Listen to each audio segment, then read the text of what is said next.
வணக்கம் நண்பர்களே. 4 வருஷத்துக்கு முன்னால் என்னோடய ஒய்ஃபுக்கு ப்ரெக்னன்சி டெஸ்ட் எடுத்திருந்தேன். அந்த கிட் இருக்குது. இப்போவும் அது அழியாமல் இருக்கான்னு பார்த்துக்கிடுவோம். வாவ், அப்படியே இருக்குங்க. அப்போ எப்படி இருந்துச்சோ அதே மாதிரி இன்ன வரைக்கும் அழியாமல் இருக்குது பாருங்கங்க.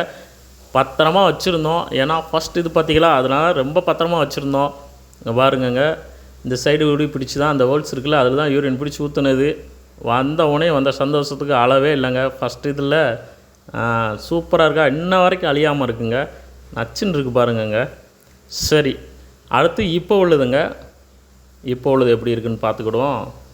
இப்போவும் பாருங்கள், அந்த 2 கோடு இருக்கா, நல்லா பளிச்சுன்னு செம்மையாக தெரியுது பாருங்கங்க. அந்த ஹோல்ஸில் தான் ஊற்றணும் நீங்கள் யூரின். நீங்கள் காலையிலங்கிறது கிடையாது, எப்போனாச்சும் 40 நாள் கழிச்சுன்னா நீங்கள் எப்போனாச்சும் உங்களோட யூரின் பிடிச்சி ஊற்றுனீங்கன்னு வச்சுக்கோங்களேன், ப்ரெக்னெண்ட்டாக இருந்தீங்கன்னா அந்த 2 கோடு விழும். இல்லை அப்படின்னா அதில் 1 கோடு மட்டும்தான் விழும்.